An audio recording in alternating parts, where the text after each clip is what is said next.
বাবা হাত দিয়ে আমার মুখ তার দিকে ঘুরিয়ে বলল, শোন বাবু, মামাতো বোন আর নিজের বোন বিষয়টা প্রায় একই। মামাতো বোন কি করে বউ হবে? মামাতো, খালাতো, ফুপাতো, চাচাতো বোনদের সাথে সম্পর্ক থাকবে মারামারির, দুষ্টামির, ফাজলামুর সম্পর্ক। ওরা আবার কি করে বউ হয়? আমি বাবার কথা শুনে মাথা নাড়িয়ে বললাম, ঠিক বলেছ বাবা। আমার কথা শুনে মা আমার ডান গালে সজোরে থাপ্পড় মেরে বলল, আমাদের ধর্মে কোথাও লেখা আছে যে মামাতো বোন বিয়ে করা যাবে না? তাছাড়া তুই দেখেছিস প্রিয়া কত সুন্দর আর ভদ্র মেয়ে? আমি মায়ের কথা শুনে মাথা মেরে বললাম, তা ঠিক বলেছ মা, প্রিয়া অনেক সুন্দর মেয়ে। তখনই বাবা আমার বাম গালে সজোরে থাপ্পড় দিয়ে বলল, হারামজাদা, তোর কি চারিত্রিক সমস্যা আছে? মামাতো বোনের সৌন্দর্য তোর চোখের সামনে ভাসে কিভাবে? তাছাড়া শুধু ফর্সা হলে সুন্দর হয় নাকি? দেখে মনে হয় রক্ত শূন্যতায় ভুগছে। তাছাড়া চেহারার মাঝখানে চাকমা চাকমা ভাব আছে। আর সুন্দরী ফর্সা মেয়েরা কখনো সিঙ্গেল থাকে না, ওরা একসাথে অনেকগুলো ছেলেকে নাকে দড়ি দিয়ে ঘুরায়। আমি বাবার কথা শুনে মাথা নেড়ে বললাম, ঠিক বলেছ বাবা, প্রিয়া দেখতে কিছুটা চাকমাদের মতো। তখনই মা আমার ডান গালে আবারও থাপ্পড় মেরে দাঁড়িয়ে বলল, প্রিয়ার তুই তো একসাথে বড় হয়েছিস, প্রিয়া প্রেম করলে তুই তো জানতি তাই না? আমি মাথা নেড়ে বললাম, তা ঠিক বলেছ মা, প্রিয়া কারোর সাথে প্রেম করে না, তাহলে আমায় অবশ্যই বলতো। বাবা আবার আমার বাম গালে থাপ্পড় মেরে বলল, হারামজাদা,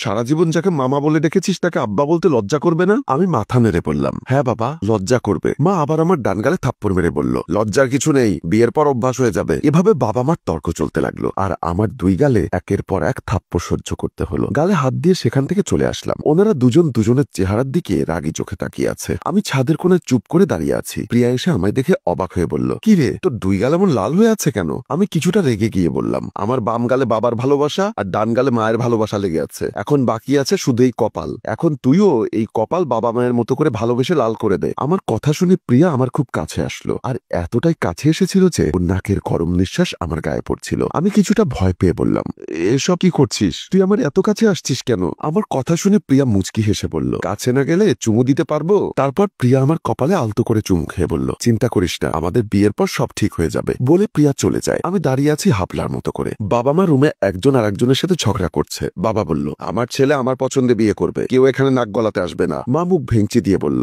বারে, নিজের ছেলে? বাবু আমার ছেলে, সে আমার পছন্দে বিয়ে করবে এবং প্রিয়াকেই করবে। আমি বেঁচে থাকতে তা হতে দিব না। দেখা যাবে কার কথা টিকে। দুজন দুজনকে ছাড় দেওয়ার মতো নয়। পরদিন আমি রুমে এসে খাটে আধালাম দিয়ে বসে বসে সেসব চিন্তা করছি। আসলে আমার আর প্রিয়ার রিলেশন অনেক দিনের। বাবা মা কেউই সেটা জানে না। সেদিন আমি প্রিয়ার মা যখন একসাথে বসে টিভি দেখছিলাম, জানো ফুপি, সেদিন খবরে দেখছিলাম ছেলের বউ শাশুড়ির সাথে ঝগড়া করে শাশুড়ির গলা টিপে মেরে ফেলেছে। তোমার ছেলেকে অচেনা অজানা মেয়ের সাথে বিয়ে দিও না। দেখা গেল ছেলের বউ তোমার সাথে ঝগড়া করে রাতে তোমায় বালিশ চাপা দিয়ে মেরে ফেললো। তাই তুমি তোমার ছেলেকে পরিচিত আত্মীয় স্বজনের মাঝেই বিয়ে দিও। তাছাড়া আমিও তো বড় হয়ে গেছি, বাবা মা আমারও বিয়ের কথা বলছে। আমি প্রিয়ার কথা শুনে কাশতে কাশতে বসা থেকে উঠে সেখান থেকে চলে আসি। মা বলল, হ্যাঁ রে মা, তুই ঠিকই বলেছিস, এসব তো আমার মাথায় ছিল না। পাগলিটা সেদিন ঠিকই মায়ের মাথাতে আমার আর ওর বিয়ের কথাটা ঢুকিয়ে দিয়েছিল। বাবার আপত্তি থাকার পরও মার জোড়াজুড়িতে আমার আর প্রিয়ার বিয়েটা হচ্ছে। আমি আর প্রিয়া দুজনেই জামাই বসে যে সোফায় বসলাম। বাবা মা ও কাজী আছে। প্রিয়ার বাবা সাইফুল পাশে মন খারাপ করে বসে আছে। কাজী বলল, বলো বাবা কবুল। আমি যখন কবুল বলতে যাব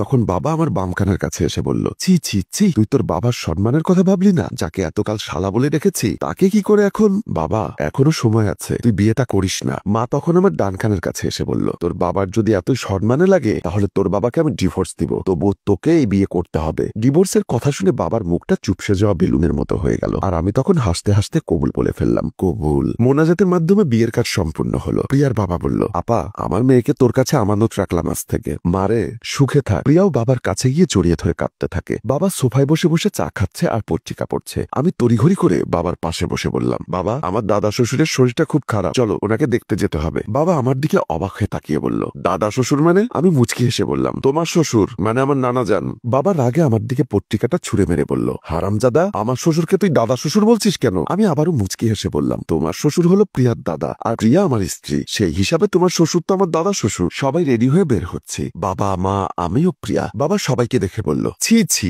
বাবা ছেলে একসাথে শ্বশুর বাড়িতে যেতে হবে। আমি বাবার কানে কানে বললাম, বাবা, তোমার শ্বশুর বাড়িতে মনে হয় খালি হাতে যাওয়া উচিত হবে না। কি কি নিব বলো? হারামজাদা, এটা তোর শ্বশুর বাড়ি, এতদিন যাবত আমি নিয়েছি, আজ থেকে তুই নিবি। মার প্রিয়া হাসছে আর বাবা বিড়বিড় করে বলছে, ছি ছি ছি, বাবার শ্বশুর যখন দাদা শ্বশুর। মা বলল, এত বিড়বিড় করছো কেন? আমার বাবার বাড়িতে কখন কি যে নিয়ে যেতে তুমি থাকতে কেন ছেলে নিবে? ছি ছি ছি, ছেলের শ্বশুর বাড়িতে যাচ্ছে খালি হাতে। প্রিয়া হেসে বলল, কারো কিছু নিতে হবে না, তোমাদের সবাইকে একসাথে দেখলেই সবাই খুশি হবে। আমি বললাম, মা বাদ দাও তো, যা যা লাগবে আমি নিব। বাবা নিজের শ্বশুর বাড়িতে কিছু নিয়ে যাচ্ছে না বলে আমি নিব না, তা কখনো হতে পারে না। হয়েছে, আর সম্মান ক্ষুণ্ণ করিস না, আমিও নিব। তারপর সবাই হেসে ওঠে আর আমাদের গল্প এখানেই শেষ হয়। সম্মানিত ভিউয়ার্স, এমন পরিস্থিতিতে পড়লে আপনি কি করতেন? তবে ভালোবাসার মানুষকে পাওয়ার জন্য কারো না কারো সাপোর্টের প্রয়োজন হয়। বেঁচে থাকুক ভালোবাসা।